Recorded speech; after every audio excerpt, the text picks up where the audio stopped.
এটা 2023 সাল এবং এই 23 সালের মধ্যে টেকনোলজি কতটা অ্যাডভান্স হয়ে গিয়েছে। এবং আজ থেকে কিছুটা পিছনে গেলে সেই সময় আমরা স্পেসে ঘোরা অ্যাস্টেরয়েডকে শুধু দেখতে পেতাম এবং তার ডাইরেকশন ও স্পিডও চেক করে বলে দিতে পারতাম। আর যদি কোনো অ্যাস্টেরয়েড পৃথিবীর দিকে খুবই তেজ গতিতে আসতে থাকতো তাহলে শুধু আমরা এটা বলতে পারতাম যে এই অ্যাস্টেরয়েড কখন, কোথায় ও কোন দিনে আমাদের পৃথিবীর সাথে ধাক্কা লাগবে। এর থেকে বেশি আমাদের কাছে কোনো জিনিসের নলেজও ছিল না আর টেকনোলজিও ছিল না। কিন্তু বর্তমানে মানব ইতিহাসে এই প্রথমবার পৃথিবীকে অ্যাস্টেরয়েডের হাত থেকে বাঁচানোর মেকানিজম প্র্যাকটিক্যালি বানিয়ে ফেলেছে নাসা। হ্যাঁ, ঠিকই শুনেছেন। আর নাসা এই মেকানিজমের লাইভ এক্সপেরিমেন্ট পুরো দুনিয়াকে করে দেখিয়েছে। Oh my goodness. 8, 7, 6, 5, 4, 3, 2, 1. Oh my gosh. The dry run mission called the Double Asteroid Redirection Test, or DART for short. The spacecraft is NASA's Double Asteroid Redirection Test spacecraft. That's a lot. Call it DART. The Double Asteroid Redirection mission, known as DART, was a success, altering the orbit of a planetary object for the first time ever. 6.5 কোটি বছর আগে Mount এভারেস্টের সাইজের একটি বড় asteroid আমাদের পৃথিবীতে আঘাত করেছিল। 10 কিলোমিটার ডায়ামিটারের এই অ্যাস্টেরয়েড পুরো পৃথিবীর নকশায় বদলে দেয়। এই ইম্প্যাক্ট এতটাই ভয়ানক ছিল যে পুরো পৃথিবী থেকে ডাইনোসরকে শেষ করে দেয়। আর যদি আপনারা এই ডাইনোসর কীভাবে শেষ হয়ে গেছিল এই ভিডিও দেখতে চান তাহলে ডেসক্রিপশনে লিঙ্কে দেওয়া আছে বা উপরের আই বাটনে ক্লিক করে দেখে নেবেন। কিন্তু আজ এই বর্তমান সময়ে মানুষের কাছে এমন এমন টেকনোলজি মজুদ আছে যার সাহায্যে পৃথিবীর দিকে ধেয়ে আসা অ্যাস্টেরয়েডকে আগে থেকে জানা সম্ভব হবে। এই টেকনোলজি সময়ের সাথে সাথে অ্যাডভান্স হতে থাকছে আর আমরা কোটি কোটি দূরে থাকা অ্যাস্টেরয়েডগুলিকেও দেখতে পাচ্ছি। তো চলুন আজকের ভিডিওতে নাসার এই নতুন টেকনোলজি সম্পর্কে জেনে নেওয়া যাক। আমি জাহিদ আপনাদের সাথে, ওয়েলকাম টু মিস্টিরিয়াস ফিল্ড।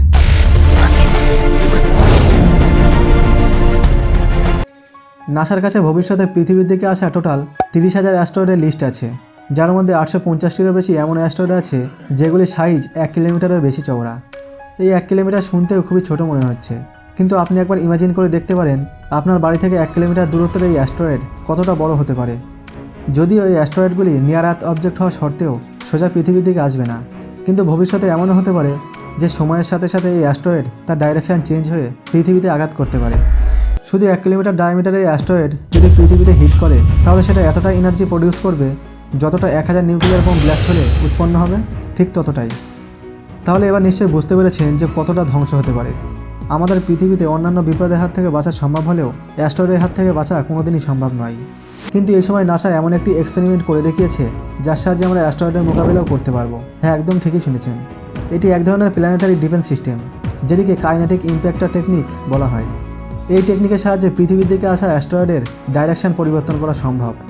কিন্তু প্রশ্ন হলো কীভাবে? আসলে পৃথিবীর বাইরে আউটার স্পেসে গ্র্যাভিটি আর অ্যাটমসফেরিক প্রেশার না থাকার কারণে কোনো অবজেক্টের সামনে কোনো বাধা সৃষ্টি হয় না। যেটা যেই পজিশনে আছে সেটা সেই পজিশনেই থাকবে। ফর এক্সাম্পল, যদি কোনো অবজেক্ট 20 কিলোমিটার পার আওয়ারের স্পিডে স্পেসে ট্রাভেল করে যাচ্ছে তাহলে সেটি অলওয়েজ ওই স্পিডেই চলতে থাকবে যতক্ষণ না তার সামনে কোনো জিনিস বাধা দেয়। আর এইসব শুধু এই জন্যই পসিবল কেননা স্পেসে ভ্যাকুয়ামে কোনো ফ্রিকশন তৈরি হয় না।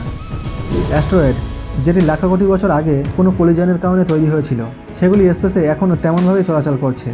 অতএব যদি এই অ্যাস্টেরয়েড পৃথিবীর কাছাকাছি চলে আসে তাহলে সেটিকে পৃথিবীর গ্র্যাভিটি আকর্ষণ করে নিজের দিকে টানার চেষ্টা করবে এবং তার রাস্তা পরিবর্তন হয়ে যাবে।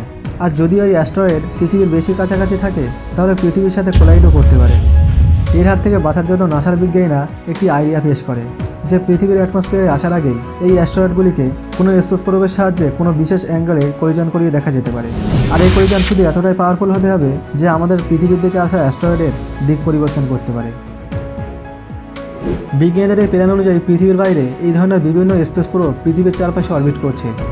যখনই নাসা কোনো অ্যাস্টেরয়েডকে পৃথিবীর দিকে আসতে দেখবে তখন এই স্পেস প্রোবকে ওই অ্যাস্টেরয়েডের কোনো একটি বিশেষ অ্যাঙ্গেলে হিট করানো হবে। এই থিওরিকে প্রুভ করার জন্য এবং এটা দেখার জন্য যে বাস্তবে এটা সত্যিই কি সম্ভব, এই জন্য নাসা একটি এক্সপেরিমেন্ট করার সিদ্ধান্ত নেয়। নাসার এই মিশনকে ডার্ট অর্থাৎ ডবল অ্যাস্টেরয়েড রিডাইরেকশন টেস্ট নাম দেওয়া হয়। 24 নভেম্বর 2021 SpaceX ফ্যালকন 9 রকেটে করে ক্যালিফোর্নিয়ার VSFB ভ্যান্ডেনবার্গ স্পেস ফোর্স বেস থেকে লঞ্চ করা হয়। এই ডার্ট স্পেসক্রাফটের কস্ট $330 মিলিয়ন। আর অন্যান্য স্পেস প্রোবের মতোই ডার্ট স্পেসক্রাফটেও থ্রাস্টার, ক্যামেরা সিস্টেম আর রেডিও লিঙ্কও মজুদ ছিল, যার সাহায্যে নাসার কাছে যেন লাইভ ইমেজ পৌঁছাতে পারে। কিছু ঘন্টার পর এটি পৃথিবী অরবিটে চলে আসে। এরপর নাসা উপযুক্ত একটি অ্যাস্টেরয়েডের খোঁজে ছিল যার সাহায্যে ডার্টকে কোলাইড করাতে পারে। আমাদের পৃথিবী থেকে 11 মিলিয়ন কিলোমিটার দূরে 170 মিটার বড় এই অ্যাস্টেরয়েড, যার নাম ডিমরফস, যেটি নিচের থেকে 5 গুণ বড় ডিডিমস নামের একটি প্ল্যানেটে অরবিট করা ছোট একটি চাঁদ। আসলে ছোট বলতে গেলে এটি আমাদের চাঁদের তুলনায় ছোট, কিন্তু এর ওজন প্রায় 5 বিলিয়ন কিলোগ্রাম। এর হাইট, মাস আর পৃথিবী থেকে এর দূরত্ব দেখে এটিকে ডার্ট কলিজনের জন্য একদম পারফেক্ট বলে ধরা হয়। অন্যদিকে ডার্টের ওজন শুধু 579 কেজি, অর্থাৎ এর মাস ডাইমরফসের তুলনায় শুধু 0.00001%। কিন্তু যখন কথা হচ্ছে স্পেস ফিজিক্সের, তো তখন ওজনের থেকে স্পিড বেশি ম্যাটার করে। নাসার বিজ্ঞানীদের একটি ক্যালকুলেশন অনুযায়ী ডার্টকে যদি 23,000 কিলোমিটার/আওয়ারের স্পিডে হিট করানো হয়, তাহলে ডাইমরফসের ডিরেকশনে তো 1% পরিবর্তন হবেই। এই সমস্ত ক্যালকুলেশনের পর ডার্টকে পৃথিবীর অরবিট থেকে বের করে তার ডাইরেকশন 1 কোটি কিলোমিটার দূরে ডাইমরফসের দিকে করানো হয়।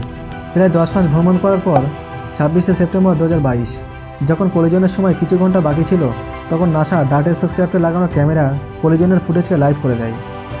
ফুটেজে দেখা যাচ্ছে যে 23,000 কিলোমিটার/আওয়ারের স্পিডে যাওয়া ডার্ট প্রথমে ডিডিমসকে ক্রস করে এগিয়ে গিয়ে সোজা ডাইমরফস অ্যাস্টেরয়েডে হিট করে। এটা ডার্ট স্পেসক্রাফট থেকে রিসিভ হওয়া ডাইমরফসের লাস্ট ইমেজ।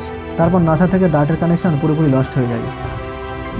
এই কলিজন নাসার সমস্ত বিজ্ঞানীদের জন্য খুবই খুশির একটি মুহূর্ত ছিল। ইতিহাসে প্রথমবার প্ল্যানেটারি ডিফেন্স সিস্টেমের এক্সপেরিমেন্ট সফল হয়েছিল।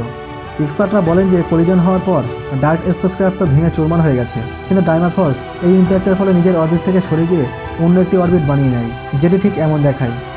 এটা তো শুধু একটি এক্সপেরিমেন্ট ছিল, যেটা ছোট একটি অ্যাস্টেরয়েডের উপর করা হয়েছিল। কিন্তু সবচেয়ে গুরুত্বপূর্ণ প্রশ্ন হলো যে 10 কিলোমিটারের মতো বড় অ্যাস্টেরয়েডের উপরেও এই এক্সপেরিমেন্ট কাজ করবে নাকি। আপনাদের মধ্যে অনেকেই হয়তো জানে না যে পৃথিবীতে সবচেয়ে বড় V-রেড ইম্প্যাক্ট ক্রিয়েটার, যেটি 300 কিলোমিটার পর্যন্ত ছড়িয়ে আছে।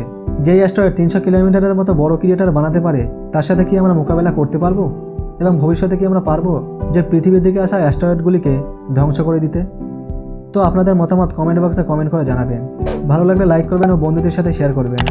এবং এরকম বিজ্ঞানভিত্তিক শিক্ষামূলক ও রহস্য রোমাঞ্চ করা ভিডিও দেখতে চ্যানেলটিকে অবশ্যই সাবস্ক্রাইব করে বেল আইকনটি প্রেস করে পাশে থাকবেন। দেখা হবে অন্য একটি ভিডিওতে। So thanks for watching.